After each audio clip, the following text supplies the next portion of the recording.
بھی بول سکتی ہے، بچہ بھی بول سکتا ہے. تو زندگی ہے، کبھی کبھار اونچ نیچ ہو جاتی ہے. لیکن جو ایسا کمبخت و نافرمان کہ وہ اپنے ماں باپ کے جگر کو چیر کے رکھے، دل کے ٹکڑے ٹکڑے کر دے، بخشش نہیں ہوگی. اگر آپ بلندیاں چاہتے ہو تو ماں باپ کی دعا لو، ان کی شدت کو بھی برداشت کرو. اور میرے نبی کائنات میں اللہ کے بعد سب سے بڑے ہو کر ابراہیم کی طرف چل کے گئے، یہ بتانے کے لیے کہ جتنے بڑے ہو جاؤ ماں باپ کے آگے سر جھکانا. اور پانچواں کون ہے؟ مدمن خمر، جو شراب پیتا ہو. شراب پینے والا، ماں باپ کا نافرمان، متکبر، دل میں کینہ رکھنے والا اور مشرک.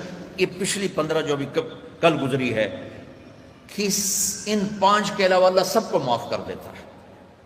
تو میرے نبی پھر وہاں سے سدرۃ المنتہا، یعنی جہاں اس یونیورس کا بارڈر آ جاتا ہے نا، بارڈر، وہاں تک پہنچے. وہاں جبریل کھڑے ہو گئے، یا رسول اللہ، آج کی لینگویج میں ترجمہ کرتا ہوں، یا رسول اللہ آگے میرے پاس ویزا کوئی نہیں ہے. یہ آج کی لینگویج. تو یا رسول اللہ میں اتنا بھی اوپر گیا نا، اتنا 1 فٹ، تو میں جل کے راکھ ہو جاؤں گا، میری راکھ ہی اڑ جائے گی.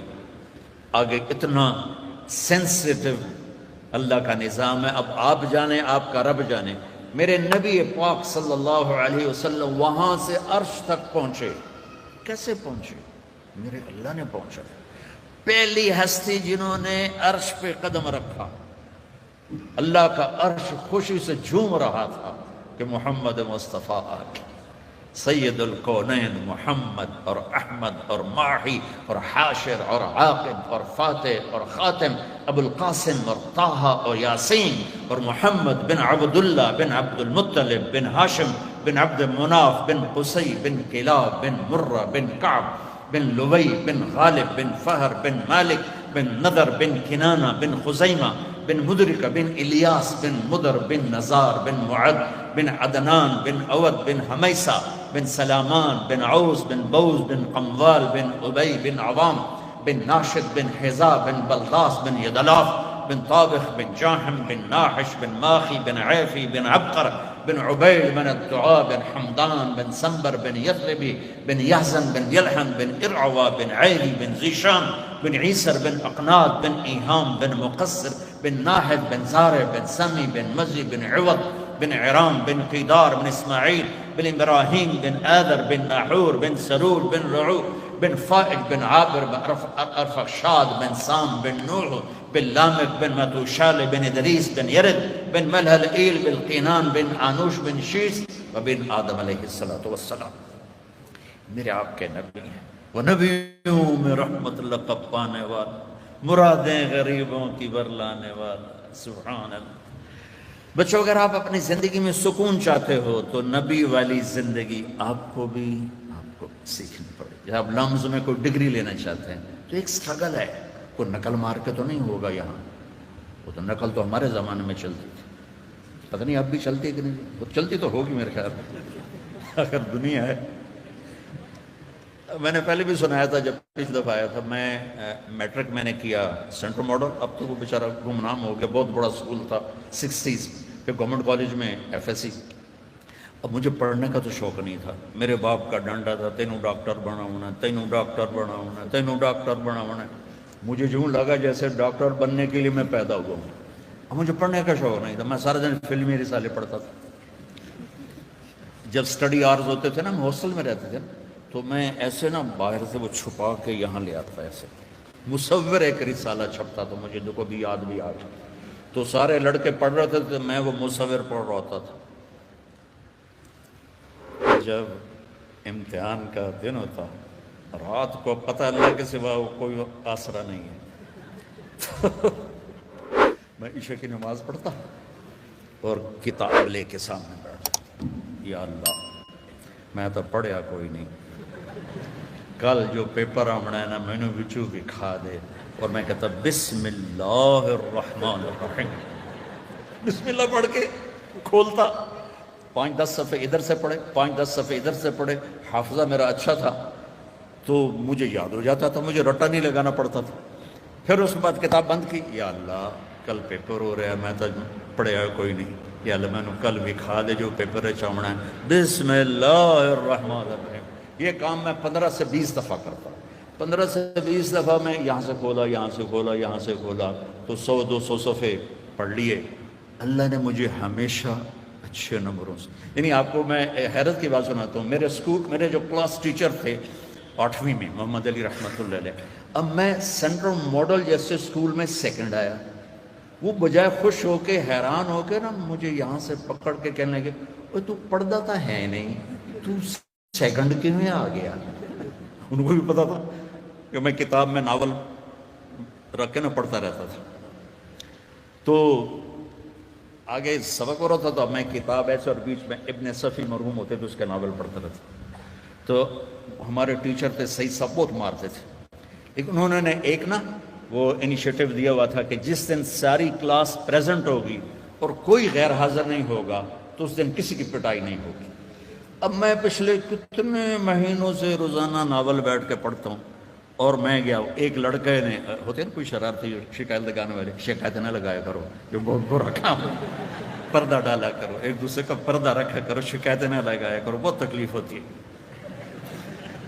اب اس ایک لڑکے نے مجھے دیکھ لیا، اس نے جا کر بتا دیا سعید صاحب رحمۃ اللہ کہ وہ طارق جمیل ناول پڑھ رہا ہے، تو میں تو لگا ہوا تھا، میں نے اوپر دیکھا نہیں، تو ایک دم میرے اوپر آ گئے، اچھا بڑی پڑھائی ہو رہی ہے، مجھے لے گئے، میں گلے بے ہوں تو تیل لالا ہتن، پھر کہنے لگے او ہو طارق جمیل صاحب آپ بڑے خوش قسمت ہیں، آج پوری کلاس پریزنٹ ہے لہذا جاؤ معاف کیا، کہ اللہ تیرا شکر۔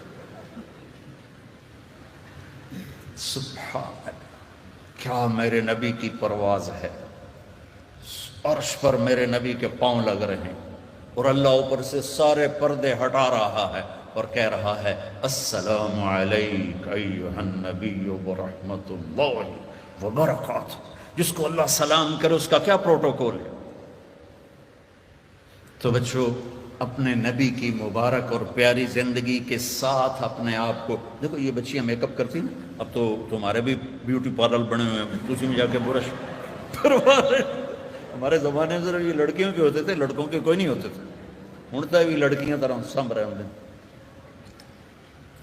ایک آپ کو میں میک اپ بتاتا ہوں جو ساری زندگی آپ کو خوبصورت رکھے، شکل صورت سے بے نیاز کر دے، بڑھاپے میں بھی آپ خوبصورت نظر آئیں گے، جوانی میں بھی خوبصورت نظر آئیں گے، فقیری میں بھی خوبصورت نظر آئیں گے، اور مال میں بھی خوبصورت نظر آئیں گے، وہ ہیں میرے نبی والے اخلاق کا میک اپ۔ ایک صحابی نے کہا یا رسول اللہ میں ایمان کو کمپلیٹ کرنا چاہتا ہوں، کیسے کروں؟ تو میرے نبی کہتے تہجد پڑھ، نفل پڑھ، روزے رکھ، حج کر، عمرے کر۔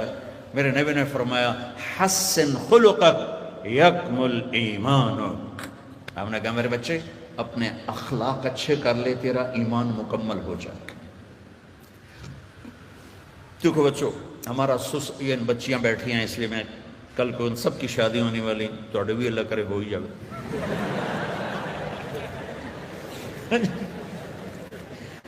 تو ہمارا جو سسرالی معاشرہ ہے وہ بہت سخت ہے، بہت سخت۔ مجھے بچیوں کے اتنے فون آتے ہیں کہ میرا کلیجہ پھٹ گیا ہے، اور جب اب میں سننے کے قابل نہیں ہوں، میری ہمت جواب دے گئی، تو پھر وہ ان کے واٹس ایپ پہ وہ باتیں کرتی ہیں اور روتے روتے کرتی ہیں، پھر میرا دل پگھل جاتا ہے، میں بھی 2 بچیوں کا باپ ہوں، میں پھر ان سے رابطہ کر لیتا ہوں۔